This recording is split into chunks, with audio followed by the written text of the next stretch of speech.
Good afternoon, everyone. We're going to go ahead and call to order the August primary election. Today is August 19th, and it is 3:03 p.m. And this is the certification meeting. I am Canvassing Board Member Julie Wise, your elected King County Director of Elections. And with me, I have Canvassing Board Member Kimberly Frederick, our Chief Civil Deputy in the King County Prosecuting Attorney's Office, and Stephanie Sirkovich, the Chief of Staff to the King County Council. Whom will recuse herself from the King County executive race. Shall there be any relevant items for discussion? Though this isn't a voter intent meeting, we are here to certify, so we shall be good to go. We are staffed today by Geraldine Hampton, our King County Elections Interim Deputy Director. This meeting is being recorded as well as live streamed via the King County Elections Facebook page and will be uploaded to our YouTube channel once we conduct this meeting. Now we're going to hear from Geraldine Hampton with an overview of this primary election. Thank you. Good afternoon, everybody. We'll start with turnout. So going into this primary election, we anticipated around 35% turnout from our voters. We actually ended up at 34.4%, so super close to that projected number. If we look back to the 2021 primary, we had 34.9%. And then in 2023 primary, we only had 30.8%. So not too bad for an odd year primary. Total ballots returned were over 490,000 ballots. At our drop box locations, for this election, we had all 85 boxes open throughout the county. Returns via drop box ended up at 57% of our total returns, so that's a pretty high number there. The most utilized boxes for this election were, again, Ballard Library with over 9,700 ballots. And then second place was Redmond City Hall that had over 8,900 ballots. And actually 57% of the Dropbox returns came in on election day itself. So brisk business on election night. For our vote center activity here at our Renton headquarters, which opens 20 days prior to the primary, we open up early to allow voters to come register to vote, use our accessible voting machinery, or getting a replacement ballot. We also opened 5 additional locations the weekend before the election, one in Seattle, Bellevue, Kenmore, Kent, and Federal Way. At our combined vote center locations, we issued 800 ballots to voters, and over half of those ballots issued were on election day itself. For challenged ballots, some background reasons we might challenge a ballot include a missing or mismatched signature on the ballot declaration, a ballot being returned too late to be counted, or perhaps the identity of the voter has not been validated. We ended this election with just over 7,200 mail ballot challenges. Of those, around 73% were returned too late to be counted. At certification, we have around 1,900 signature challenges remaining. This is 0.39% of total ballot returns. And almost 60% of voters who had a challenge did in fact return a signature resolution form to allow us to go ahead and count their ballots. So at this point, I would like to present to the board item E-4000, which is a list of 7,216 challenged ballots for rejection. I move that we reject the ballots on that list. I second. All in favor? Aye. Aye. Thank you. Turning our attention to prior election ballots and invalid ballots. So between and during every election, we will still receive ballots from prior elections. For each piece we receive, we're going to open the envelope just to make sure the voter didn't accidentally return a current election ballot in an old election envelope. It happens every so often, so we want to check for that. There are also ballots that we may need to invalidate. So reasons we would invalidate a ballot include a voter returning 2 ballots. We're going to count one and invalidate the other. The voter did not vote the ballot, or they claim they didn't vote it. We would invalidate that ballot. A ballot could be from a voter who transferred to another county or moved out of the election area. We're going to send the physical piece to the new county and then invalidate that return in our election management system.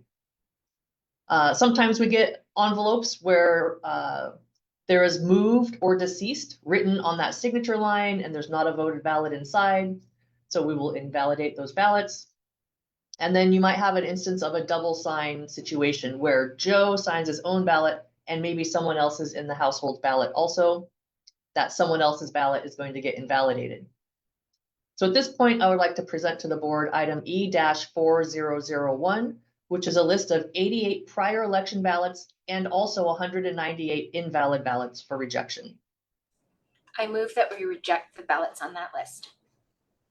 Second. All in favor? Aye. Aye. Okay, so this election, we did get 3 provisional ballots. All 3 of those ballots were from people who were not registered voters. And because these folks were not registered voters, we were unable to count their ballots. So I have for the board, item PV-8001, which is 3 provisional ballots for rejection. I move that we reject the ballots on that list. And I second. All in favor? Aye. Aye. Okay, an update on our ballot alert program. We've added almost 3,000 ballot alert subscribers since the last election we had back in April. That brings us to almost 150,000 subscribers. Very exciting. These alerts are text or email notifications that voters can opt into. They'll receive alerts when their ballot is mailed out to them, when the ballot is then received by our office, when the signature is verified, or if appropriate, when the ballot is challenged, if the ballot is challenged. We even send reminder alerts to people the Thursday before the election if they have not yet returned their ballot. This is an attempt to boost voter turnout, of course. Voters who signed up for these alerts had a 52% turnout rate compared to the overall 34.4% turnout for the county at large. Temporary election employees. We hired nearly 300 people to help us out, to help out the crew of 70 full-time permanent staff. We need to hire additional help for all kinds of different jobs, including customer service, ballot processing, data entry, closing boxes, and the like. So huge shout out and thank you to all those additional folks that help us get through this election. We couldn't do it without them. Observer activity. For this election, I had 31 people go through the 2-hour observer orientation. We had 80 observer visits throughout this election cycle, including a visit from the Secretary of State's office. Now a little bit about post-election audits. So this election, we had our 5th statewide random compliance check for signatures that do not match. So on Monday, August 11th, the Secretary of State drew 360 signatures that were challenged as a miscompare from across the state to audit. Of that 360 number, King received 157 of those challenges for us to audit. During our review, we found one signature that should have been cured due to an updated signature being added to the voter record after we did our original check. So no error in processing, just a timing situation. Every election, we also conduct a post-election audit called a batch audit. This is a process where we randomly select 6 batches of ballots. This is gonna come to about 1,500 ballots or so, and we do a hand count of a randomly selected contest. We then compare those hand count numbers to the tally that came from the tabulation system to prove to ourselves and any observers that might be around that votes are getting counted as they should be. So on Thursday of election week, we audited the King County Executive Contest and found 0 discrepancies in the batch audit. In addition to the batch audit, we also completed our 16th risk limiting audit. So this audit was conducted on Wednesday, August 13th, and was in addition to that batch audit that I just described. A risk limiting audit is yet another type of post-election review. In this case, however, we're taking a random selection of ballots, voted ballots, not batches of ballots, and we are comparing each vote on the marked ballot against the tabulated votes. This type of post-election audit is really intended to provide us a statistical confidence that the winner is really the winner. So the selected contest for the risk limiting audit was Seattle mayor, that contest. There were 19 ballots that were identified needing to be audited, and we went through the process, found no discrepancies, and we did have the audit specialist from the Secretary of State's office on site to observe the process for this election. I am very happy to say we are reconciled and have no discrepancies to report. This is our 39th election in a row with no discrepancies. Woo, that's exciting. Looking forward to the next election, we've got a November 4th general election on the docket. Our first canvassing board meeting is scheduled for Wednesday, November 12th at 1:30 p.m. At this meeting, we'll go through our annual voter intent refresher training before we review any voter intent ballots. I've promised a fun fact every election. I'm not sure how fun this one is, but do you know that voters from all over the state utilize our many Dropbox locations, whether or not they're a King County voter? So across the state, voters can utilize any Dropbox location, and us counties in Washington help each other out, and we quickly turn around and forward the ballots to the correct county for processing. So for this election, we forwarded almost 600 ballots to 17 different counties in Washington state. That's my fun fact for this election. And thank you. That concludes my summary of August primary events. Thank you so much, Geraldine, for the fun facts and for all of the fabulous information and for your leadership in our operational group. Deeply appreciated and appreciate each and every one of our King County elections team members.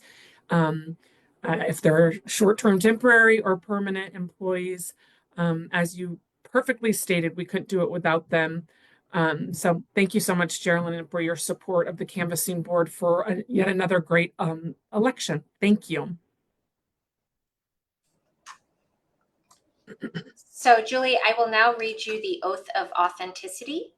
It reads, I solemnly swear that the unofficial returns and supporting documentation of the primary election held on August 5th, 2025 in King County, state of Washington are true and correct.